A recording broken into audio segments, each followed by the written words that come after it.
Hey, glory to Jesus Christ. Glory forever. Happy Monday. That's one of those weird terms, right? Like military intelligence or political science. Hey, wait a second. Okay, let's see here. Good to be with y'all this morning, Monday morning.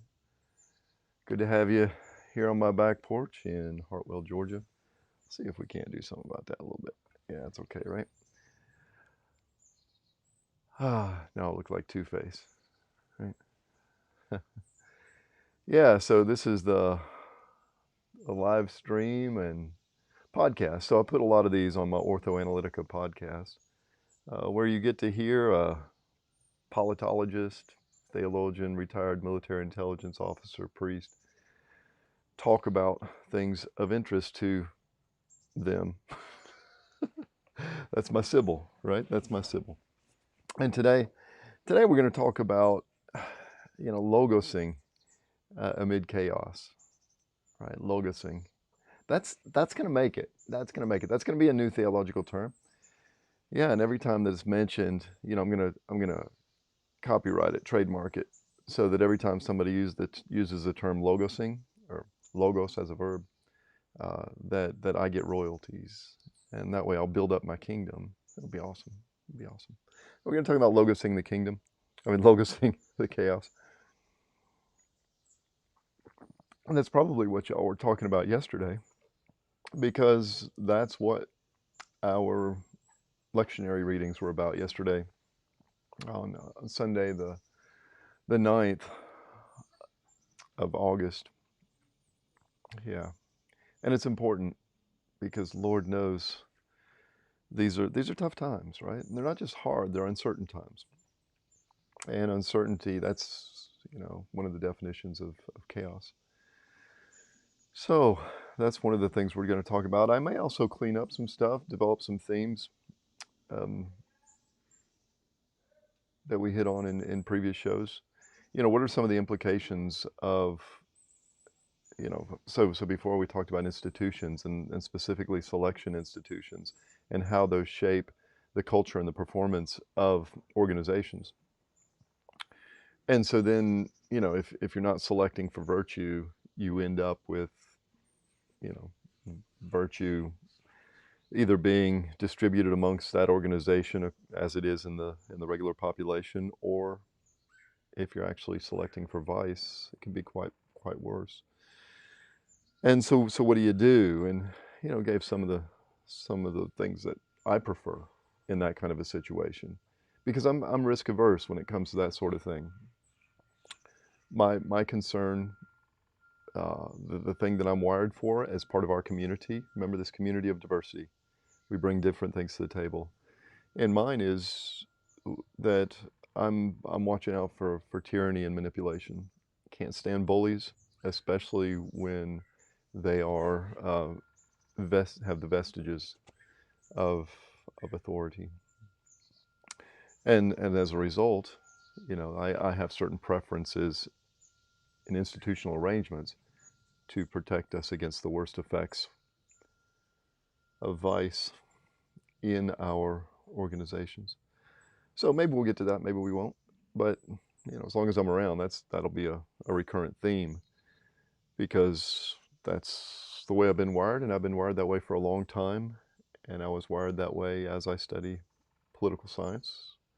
So as I study religion, as I studied war, and as I work as a pastor. So you're you're stuck with it.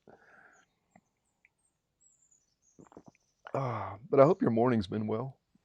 Yeah, I hope your weekend went well. Things are peaceful here in Hartwell. COVID is making its way self-known pretty well here. It's finally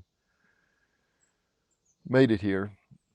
We don't here in Hart County, we don't have a medical system to overwhelm.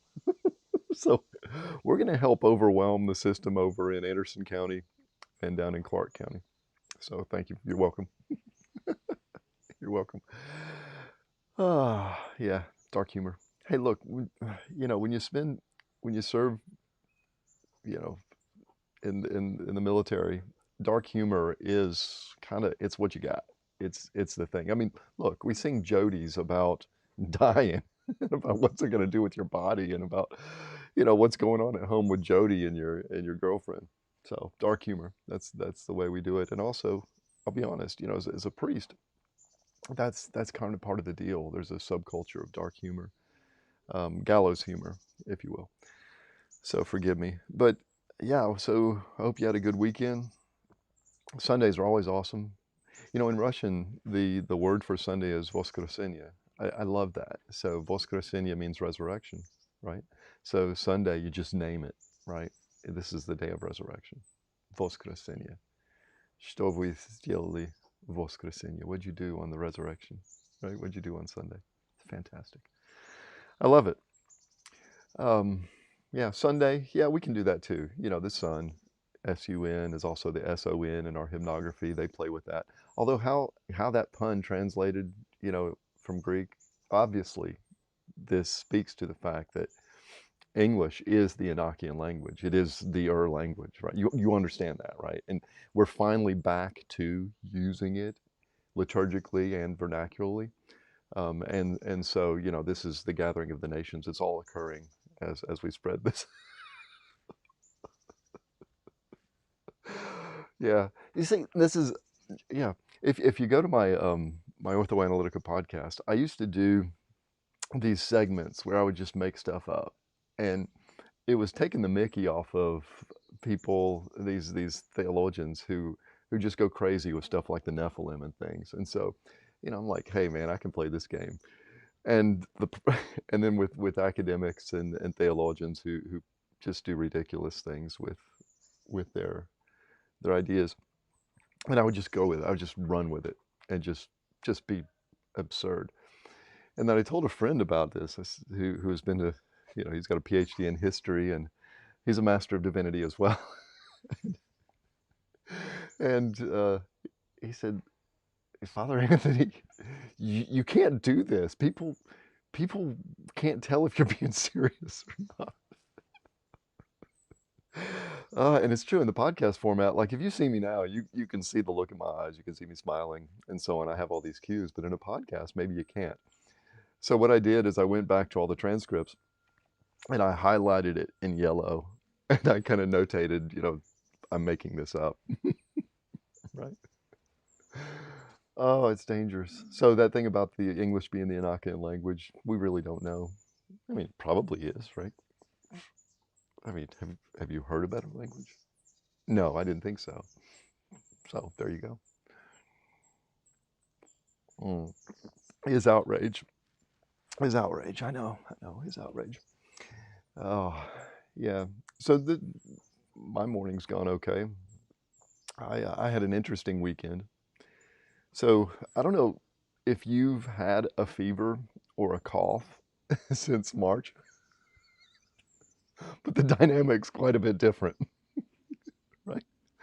So I woke up Saturday morning, and I'm not feeling well, But look, one of the way this COVID thing, the whole general thing has affected me is I don't sleep. I can't sleep well, and it's not because my mind's racing or anything. I just I'll sleep for an hour and then I'll just wake up and be wide awake, and do that throughout the night. So waking up in the morning and feeling lousy is kind of normal. So I went through my routine, got my coffee. I went ahead and had an early second cup. The things that will kind of help kick you into gear. And then I went and I did I can't call it a run. It was a slog, right? I mean, it was tough. I ran my 4.5 miles, but it wasn't running. It was so slow. It was slower than the airborne shuffle, right? I mean, but I made it. I got back. I had some more coffee, and I'm like, man, you know what? I'm still feeling lousy, and kept going through my routine because that's my first instinct is just push through it, right? Because typically your constitution will kick in. So I did my workout, and then I got ready for the day. I'm like, man, I'm feeling lazy. I mean, not lazy, lousy. Lousy leads to lazy. And so my wife, who, you know, knows me. She said, "You just sit down and relax for a bit." So I sat down and put something on the television. I think it was "Dude, You're Screwed," which is a hilarious series on Amazon. And I wasn't feeling any better. So it's like, look, something's going on, you know. And so I took my temperature, and temperature is 99.6. I'm like, oh no, what do you do? Because you know, if you've been working with this, if you've come up with guidelines or worked within guidelines for your organizations, your work, your church, or whatever, you know that 100 is, that's the one where once it hits 100, certain things kick in. I'm like, oh no, man. So sure enough, within an hour, it was at 100. So I, you know, self-isolated in the bedroom. We moved the air filter in there. You know, we all the stuff that you know you pretend are going to be effective. And I just laid around being lazy with a fever all day, just waiting to see. And there were no other symptoms, you know, no other symptoms, right? So I was like, man, well, this happens. You know, you get a sinus infection or whatever, your body fights it off with a fever. So, but you know, usually you'd kind of just go through doing your normal stuff, just in you know second gear instead of fifth. And no, took the day off, listened to an audiobook. I listened to um, Fallen Angels, which is the 11th book in the Horus Heresy series, which excellent. The series itself is hit and miss, right? But they're playing with some really good concepts that we'll eventually get to in today's show, Logosing the chaos. But then, and you know, I have to be ready because it's a Sunday's the next day, the one day I work, and I was going to be working in Anderson. And I'm like, oh man, you know, if this is still going on, you know, at midnight, I've got to call it. And uh, you know, like 11:30, fever broke, seriously. And then by 2 o'clock, so by midnight it was down to 99, and then by two it was normal. Morning, just woke up tired. So thank God. But it's weird. So you know, I mean, you're probably nodding your head. Yeah, you're like, yeah, I had a cough, and man, not only was I worried, you know, every time I coughed, it was like, oh, people are running in fear. But that's where we are. And so, thank God, Sunday services were, you know, they were the resurrection. What do you expect? And it was the first time that our community had been back together in Anderson in 2 weeks because we had somebody's COVID test pop positive, right? And no symptoms, right? It's just she had taken it because she's a teacher, and so she got a positive, and so she had to self isolate. And we had to. The Antiochian rules are doesn't matter if you've been in church. So I had not been around her in the 2 weeks because of the liturgical schedule I keep there, and it doesn't matter if somebody who was at a service pops, then you close down for 2 weeks, right? So that's what we did. That also meant that we missed celebrating the Transfiguration together, and so we had people bring in their fruits on Sunday, and I blessed them at the end of liturgy. Yeah, and you know, thank God we were able to gather and celebrate the Eucharist together. It's these are strange times, and that affects how we do church. And I'm starting to hear from friends, pastor friends, that the stuff we've been talking about here are happening in our parishes. The different dynamics that the dynamic. See, I'm writing on this, so I'm actually writing on how the how ideology affects our interpretation of Orthodox rituals, right? And if you are conservative, a lot of the things that we do just won't even, you know, get straight through your filter. It'll just reinforce conservative moral instincts, is what they're called, moral foundations. But if you have liberal tendencies, then, and especially if your moral foundations have been politicized, so if you're ideological, you're going to notice things. You just are. So, if you're a conservative, you have a high, by definition, okay, according to this literature, by definition, you have a high mm, acceptance of authority, deference to authority, right? So having someone lead a service, so having a priest that is responsible for the major activities in a liturgy, um, is, you're just like, yeah, well, of course. I mean, somebody's got to lead it, right? But if um, if you're not, if you don't have that high deference to authority, you're going to say, hey, what's going on here? Why isn't somebody else doing something? Okay, and there are other parts of this, right? Similarly, so this. I mean, if you're a feminist, what are you going to notice, right? Why is it always dudes, right? Because that part. So people will bring this kind of part of the way that their moral instincts have been activated in our culture, and they're going to bring that into the church. So conservatives with this blind to this, and so people bring stuff in and say, "Hey, why are we doing it this way? Why are we doing this way?" And we're like, what are you? Stop criticizing this. This is the way." And um, there's a lot there, but one of the things that is happening, I'm just using that as a setup. So what's going on right now is um, people are bringing things that have been activated. So their moral instincts have been activated a certain way because of through the internet. It's that virus. Remember, I was wearing the mask because viruses are transmitted over the internet.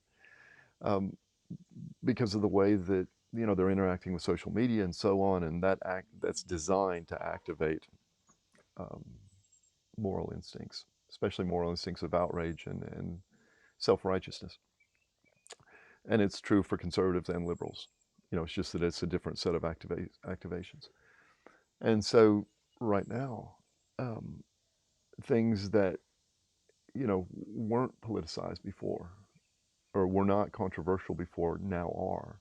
And like the spoon, for some people, man, it's it's a focus, right? And it's not a focus of theology or something like that. It's a focus of fear, and so that activates distrust and all kinds of stuff. So it creates this dynamic that it's going to take a while to sort out. And if we're not patient and pastoral with it, it's not going to work. The new equilibrium will be fewer people in church, even after the COVID leaves. The same for, here's one, masks, right? Masks. Man, so politicized, right? So, there are parishes that require masks for people when they come in. And that's a non-starter for people whose outrage has been activated against masks. It just has. And some people for it, right? Same way, right? There is no meeting there. So moderates, which is the way I'm wired, is to say, hey, let's all just, let's find a way that's safe but allows for liberty, and we'll be fine. Yeah, not a tenable space right now. It's just not. And you can go on and on. I mean, just the space walking into a church where other people are walking into a building. Oh my goodness. For some people, it can't be borne. Um, and so what is our response to this? Well, it's not new. It's not new. And there are going to be different responses, and that's part of the diversity of the church. Some will be, and their utility. I'm thankful that we're not trying to do a one size fits all to this, because communities are different, right? This demands a pastoral response. So my response is, always let's be patient, let's encourage people, let's not be a stumbling block to folks. Um, so I'll wear a mask. When I'm serving, it's hard to serve with a mask on because you're projecting, you're singing the whole time. And but that's why I wear a mask, because when people know that that's the aspiration, that's how it occurs. So, and I'll take it off every once in a while just to breathe, to get caught up. And certainly I wear the mask when I'm in front of the gifts and uncovered gifts and so on. But I have priest friends who are like, no, what you're doing is you're doing bad theology, because you are just reinforcing their fear. And that's ritual does that. Ritual reinforces theology subconsciously.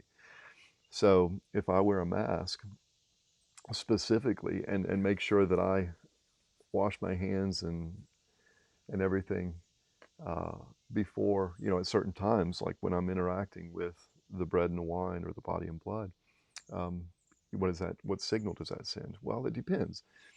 Um, it is a tradition, especially I've seen it, especially in the more Russian churches, and also in our Ukrainian churches many times, for the servers and people who are going to be touching the gifts to have their hands washed right before that, right?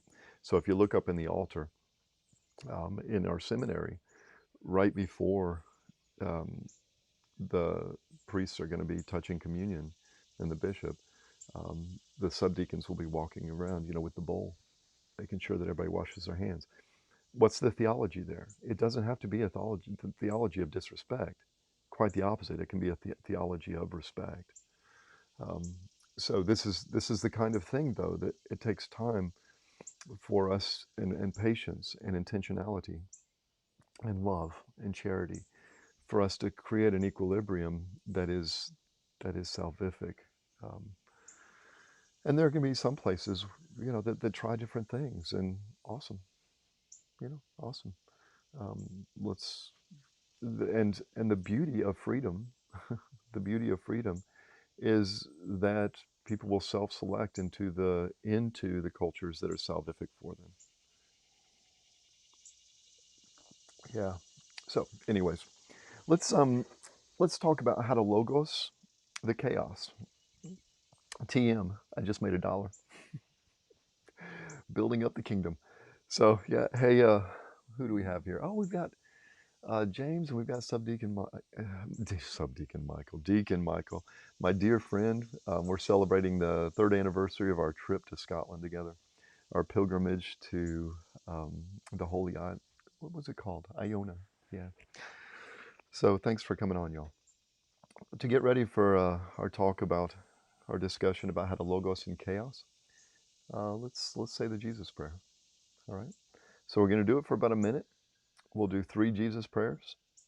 Do the math. Each one will take about 20 seconds. We'll do it square. So we'll breathe in, pause, breathe out, pause. So that divides by 4. That means each one of those will be about 5 seconds. That's funny. And as we breathe in, we'll say the first half of the Jesus prayer. We'll pause. And as we breathe out, we'll say the second half of the Jesus prayer. Okay? All right.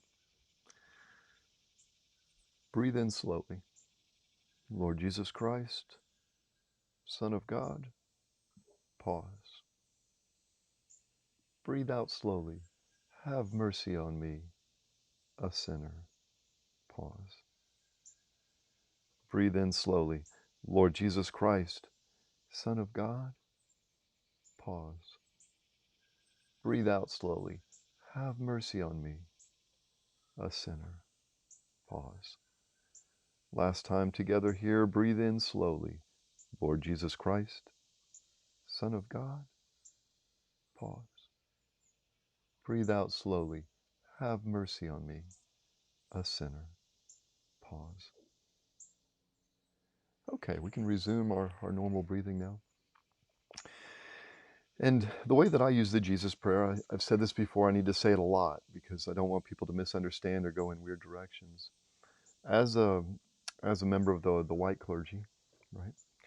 Um, I don't spend, I don't have, my day is not dedicated to hesychasm. I don't have the depth of experience. I don't have the elder, none of that. So the environment is not set up for it.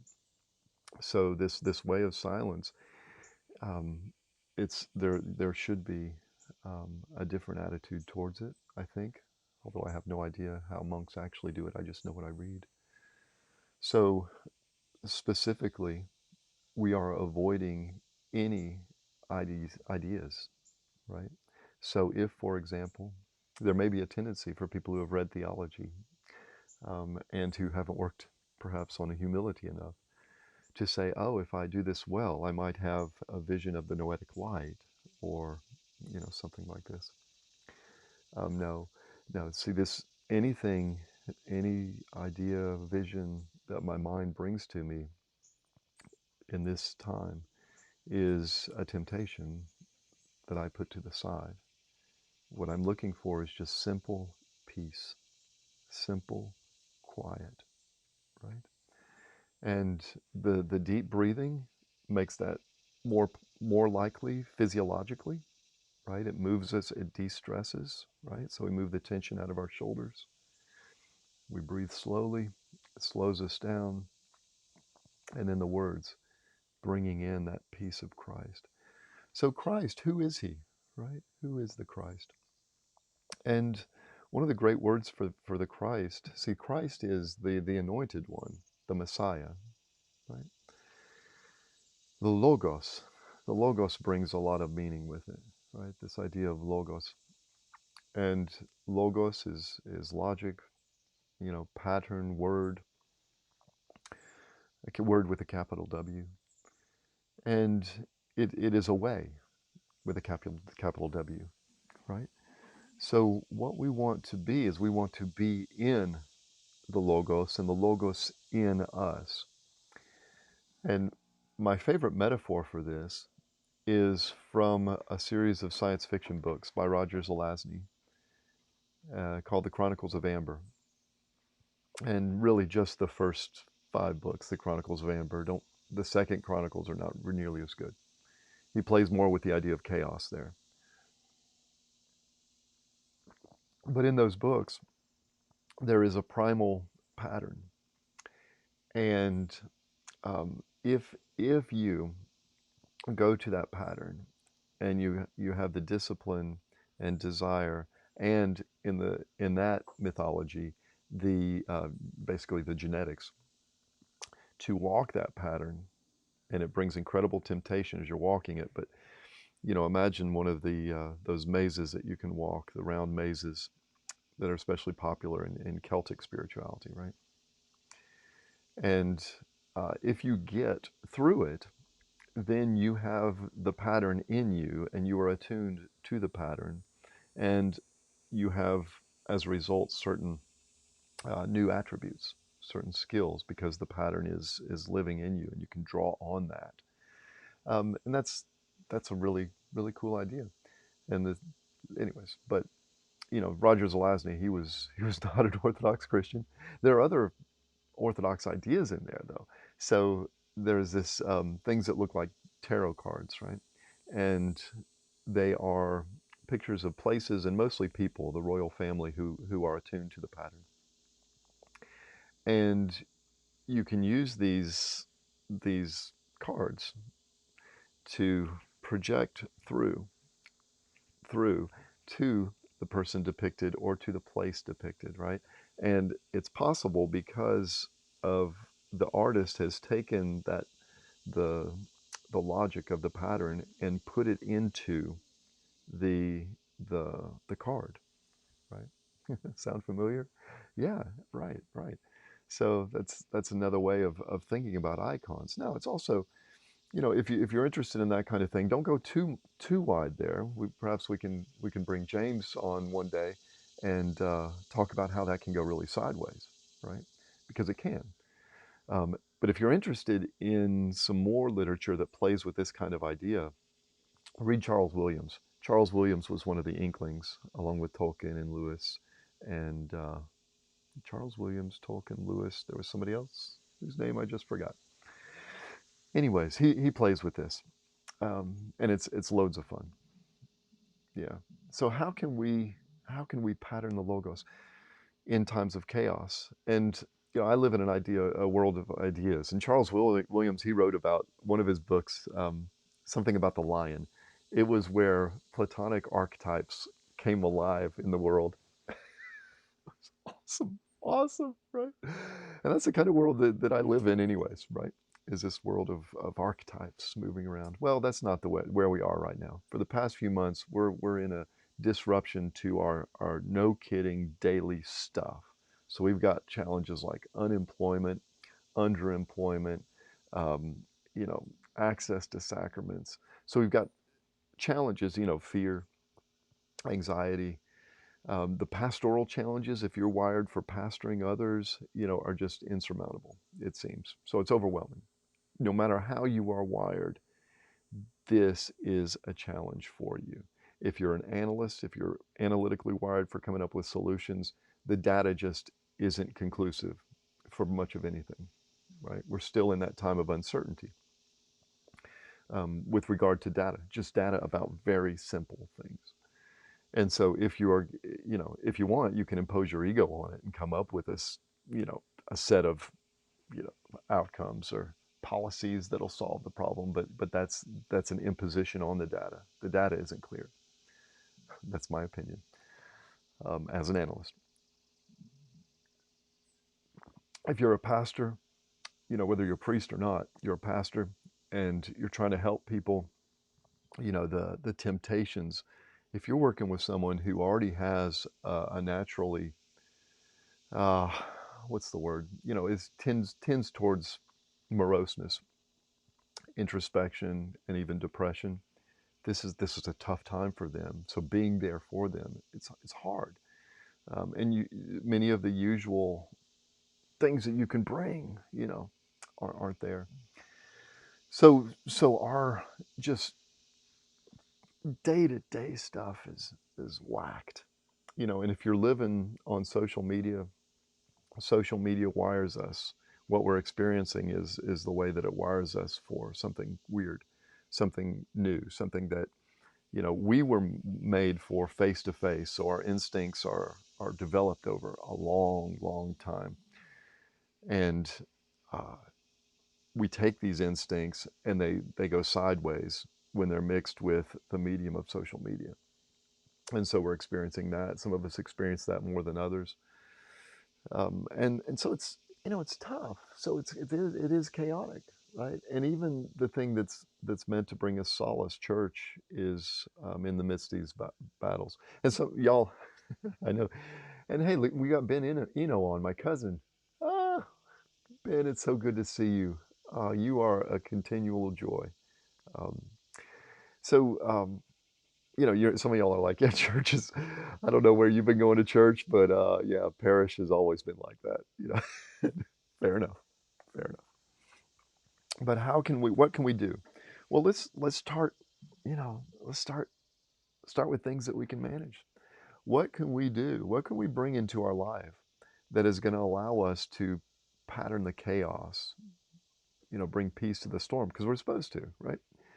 So let's just reflect for a second on the two readings, right? I'm not going to preach this, but both of our readings and the commentaries on them have direct relevance for us in this time, right? So you've got Christ walking on water, and then especially, which shows, by the way, that he, the Logos, the chaos has no power over him, absolutely none, because water is the sign of chaos.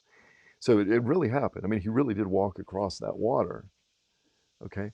But there's also this huge mystical, symbolic truth here. When he quiets the storm, yes, he really did stop the rain and the lightning. When he walks on the water, chaos, man, chaos doesn't, what is chaos going to do around the Christ, right? He, he took the ultimate sign of chaos, death, and annihilated it, right? Just, okay. And then Peter's like, if it's really you, man, I could use some of this. Right? So Peter gets out of the boat, and is getting there, right? And then loses it because he's distracted by the storm. And then the Lord just reaches out and pulls him up, and awesome. And some of us, so here's what I always think, man, those other disciples must have been like, yeah, I like the boat. Why would you ever leave the boat? And when we read commentaries on that, what's the boat stand for, right? Yeah, it's the church. It's the new humanity. It's the place that's safe. Why would you ever leave the boat? Well, um, yeah, true. Why would you ever leave the boat? Well, I'm. Um, this is we're going to do something that's difficult if you're a black and white thinker. Okay. Um, why would you leave the boat? Why would you go into chaos? Right? Why would you even step? Well, if you're doing it just to prove a point, then you're Simon Magus, right? And you're committing simony, and you deserve the storm. You're going to reap the whirlwind, right? So, but why would you go out there? Well, because there you know that there are people drowning in the storm, right? There are people out there who don't know about the boat, if you will. There, uh, I can't live when there are people in a storm. So even if I'm not in a storm, even if I'm not, trying to tread water, other people are. So where do I belong? Where do I belong? Well, we can steer the ship towards them, right, and throw over lines and stuff. Yeah, that's the normal operating procedure. But there are some of us who are wired and called to be out there, right, to be out there with people. Not everyone is. Who have a high tolerance for, you know, things. And by a high tolerance, what that means for the Christian evangelist is that they are able to maintain the Logos in them, to even in the midst of that chaos. And then what you do is you bring that peace, you bring the boat to the people. Like I said, it's not a clean metaphor,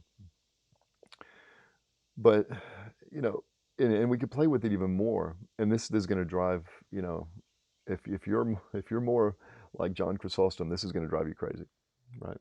But so, who is Christ to us? Where do we most often see Christ? It's in the one who's suffering, right? It's where were you when dot dot dot, right? So what I'm doing here is I'm taking two pieces of truth and I'm putting together to see if they form anything useful, right? This is dangerous. This is creative, right? This is what we call creative theology.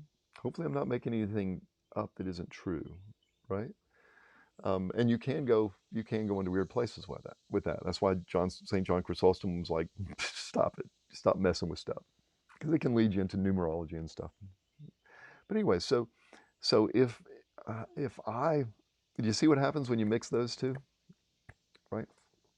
So, uh, if you are the Christ out there in the water, then I belong there with you. Um, yeah. So how do we? And some people just kind of mess with the metaphor even more. Some of us don't feel all that comfortable on the ship anyways. It feels like we're in the midst of a storm anyways. So it's just like trying to tread water because we feel like the ship is going to go down. So regardless, metaphorically, we are all in the storm. We are all in that water. And we need to figure out how to thrive, right? So how do you do it?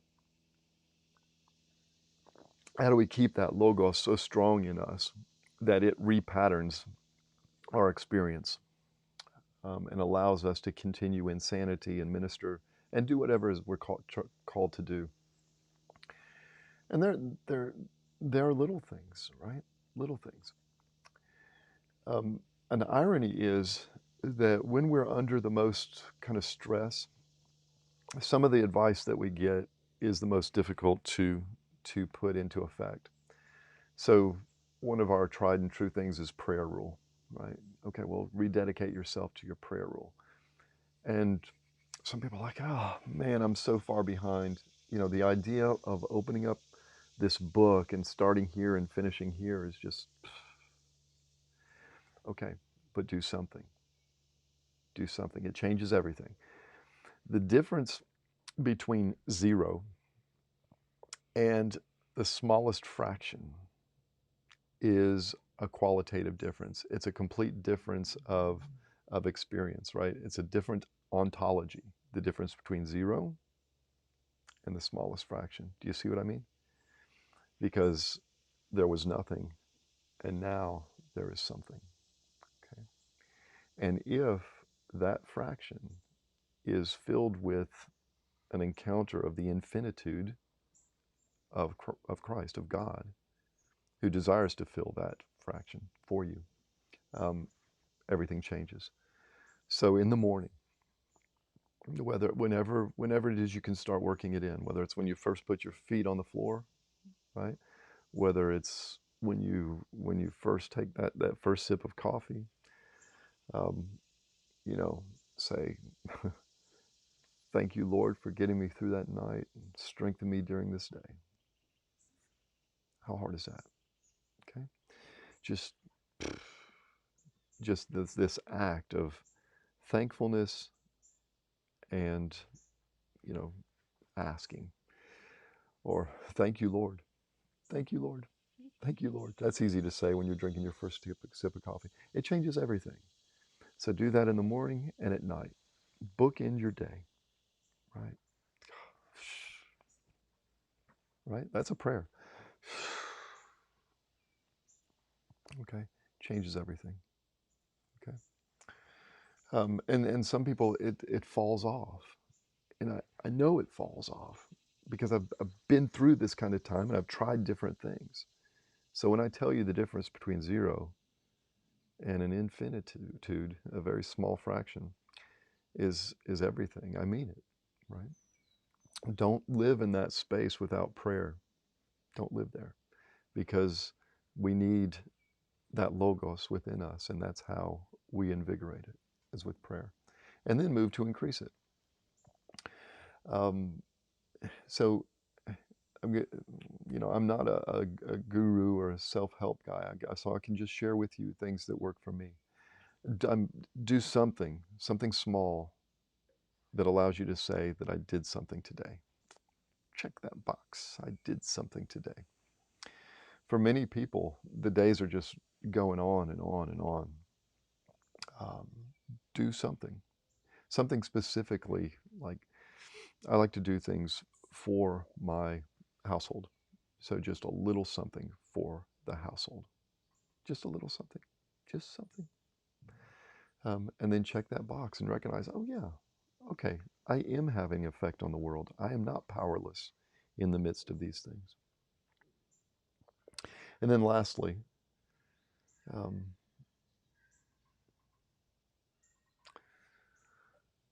take this as an opportunity to learn more about yourself. When our when we're just functioning in normal time, this is me in normal time, oblivious, just blah blah blah blah blah blah, just going along, doing my thing, everything's roses, nothing bad ever happens to me. One of the best songs by Oingo Boingo, just kind of doing it, right? Um, I can have like all kinds of ideas about myself and what I'm called to do and what my strengths and my weaknesses are, right? They can be, but um, you don't know, right?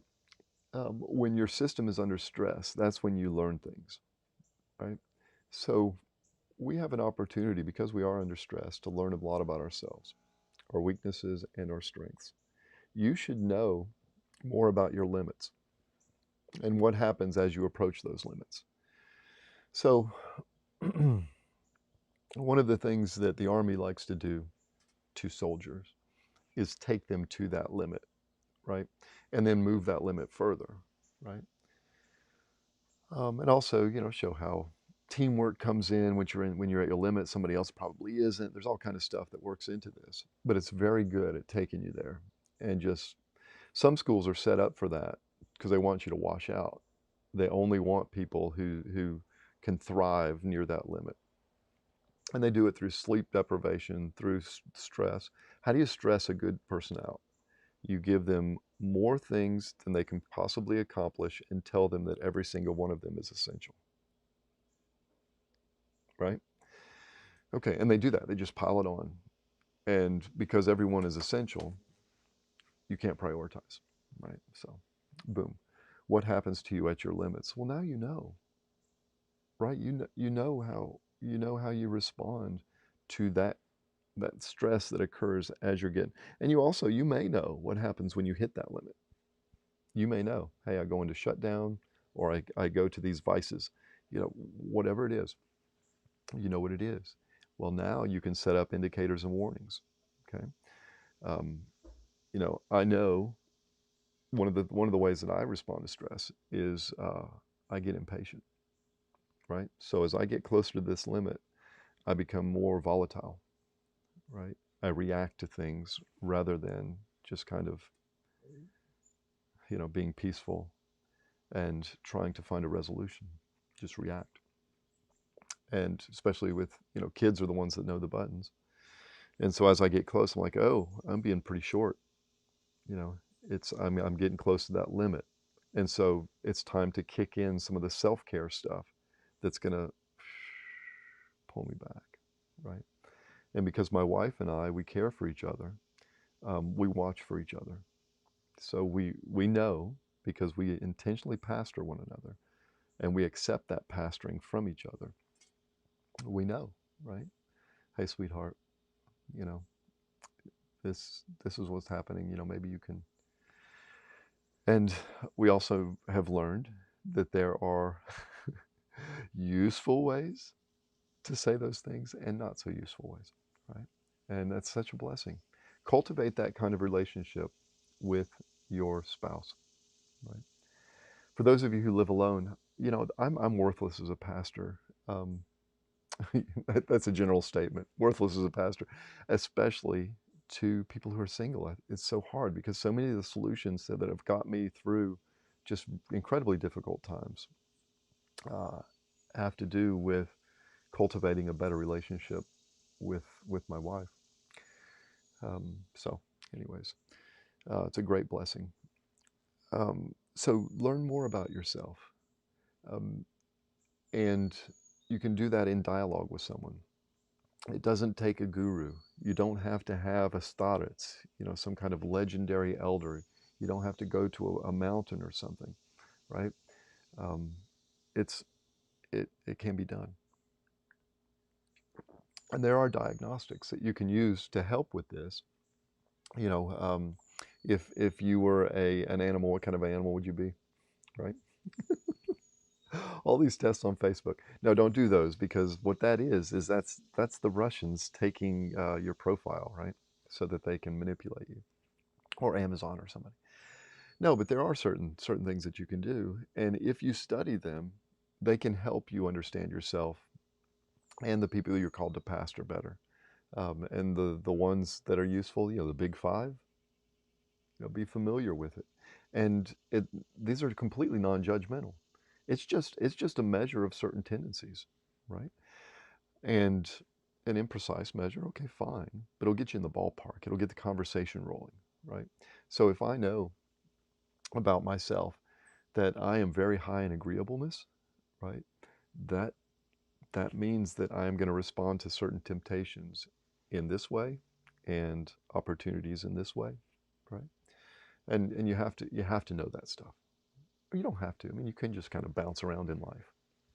But if you know yourself, you're going to be more effective at ministering to yourself and ministering to others. So the big five, right? Another one is, people like to take the Mickey on it, but Myers-Briggs, right? The reason people are poo-poo it is because it sets them up as ideal types. And they always mention the word Jung, right? Okay, fine, whatever. Yeah, just don't think you have to live towards that type. Just recognize it as a way of describing tendencies. Okay. And whatever it is, it's stable over time for many people. For me, it's been INFP with a weak I and P for my whole life.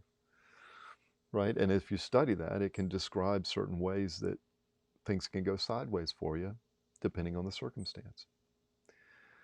And then the last one that has the most woo associated with it, but that is incredibly useful, especially if you do it with someone who's trained in it, is the Enneagram, right? Incredibly useful.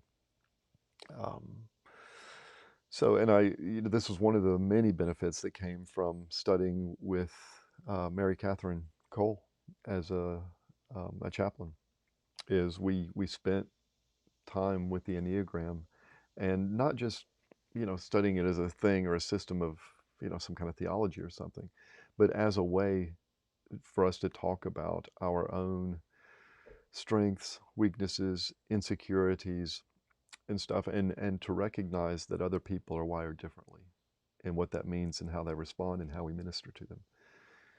Um, this is a time where we can, again, when a system is under stress, the you know the veils are off, right? It's not revealing who we are, so to speak.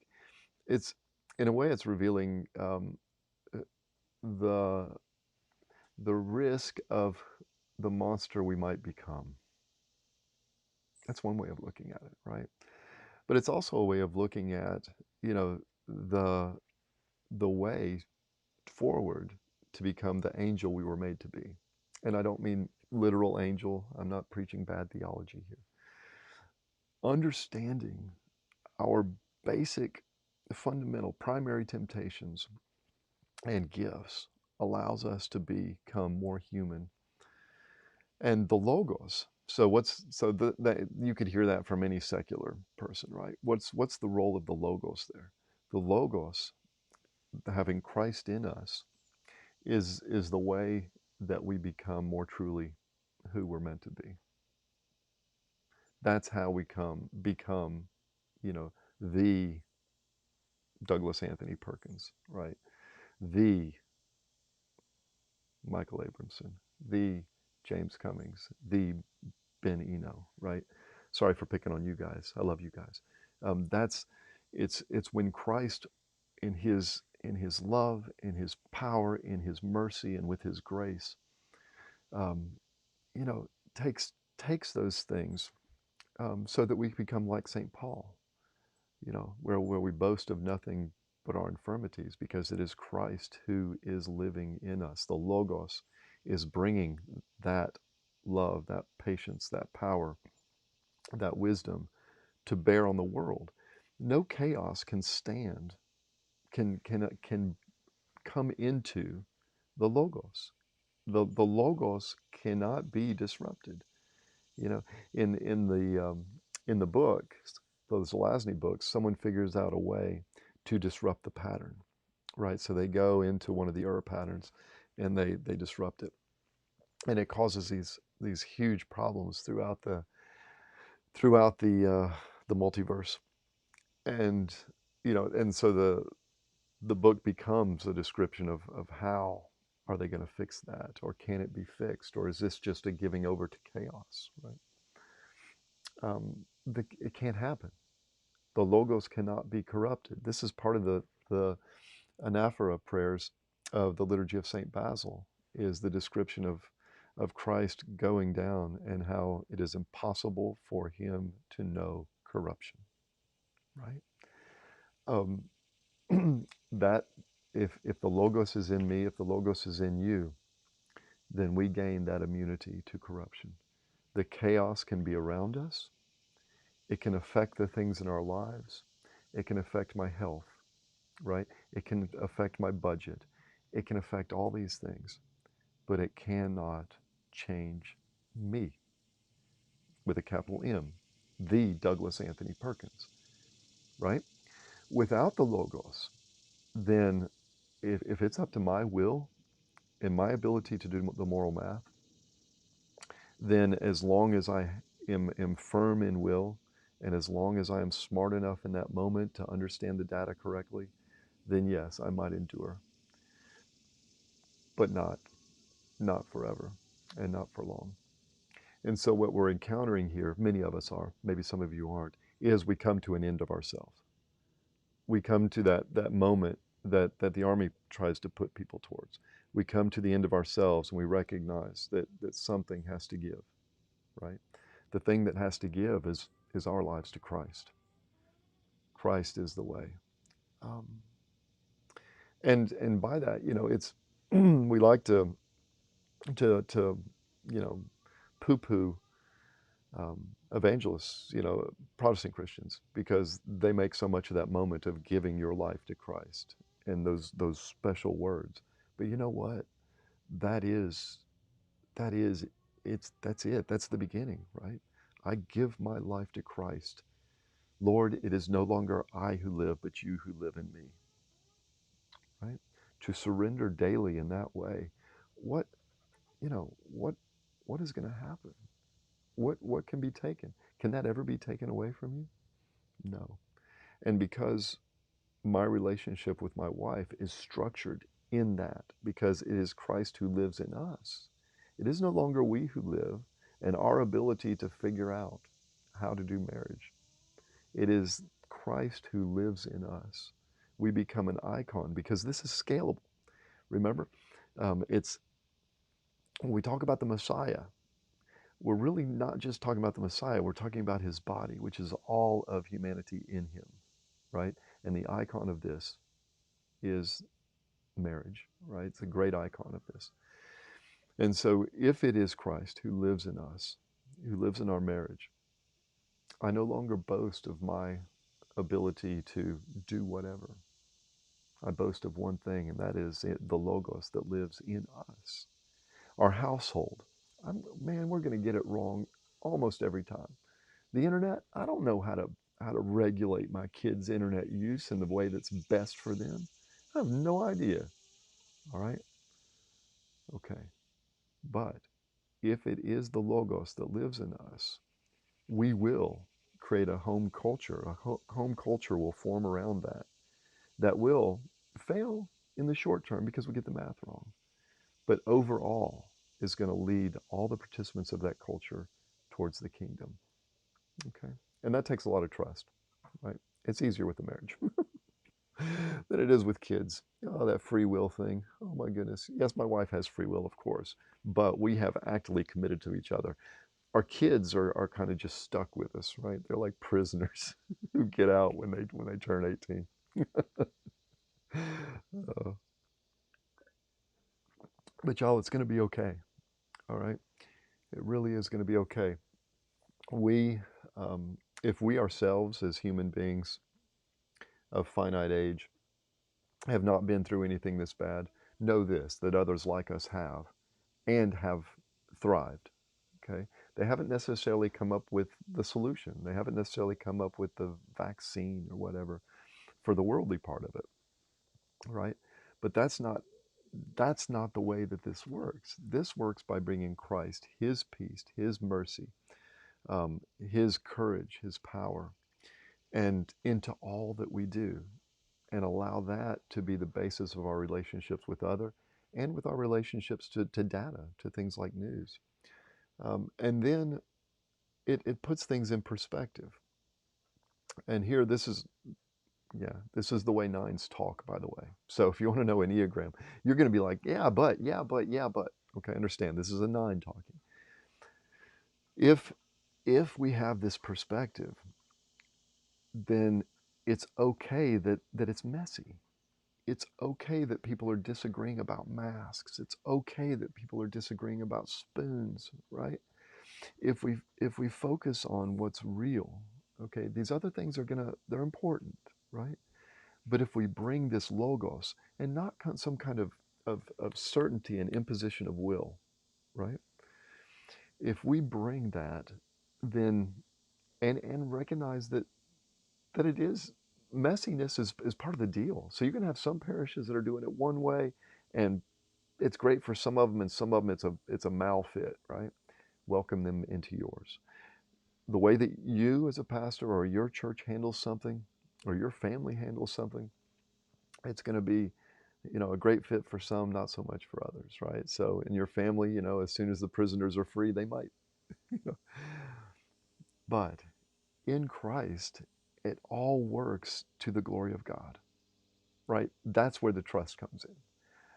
The trust is that we don't have to have the unity of mind that we pray for and we commit ourselves to, for example, in the Divine Liturgy, is not some kind of tyranny. It's not a totalitarianism. It's not an agreement of every single policy or anything like that. It's something much more important, right? And that important thing we've got. We've got. it is the Logos in us and us in the Logos and us animated by the Holy Spirit to the glory of God the Father. All of these things, these are real, and it's nothing that the COVID can take away. It's nothing that unemployment can take away. It's nothing that have narcissists in positions of power can take away. It just can't, right? So take that peace, right? Because that should bring peace, right? That the most important things are settled. These other things are important. People are suffering. Okay, we need to go out into the storm and be with them, right? Their pain is our pain if we truly love them. But we don't just commiserate, right? We bring this conviction, not in words but in presence, right? This witness, um, and it changes everything. Okay, it hasn't helped me sleep, right? There's still something going on because our physiologies, the way that your body is responding to this stress, it's something to watch for so you can figure out how to deal with it. And that's something, I'm involved in right now.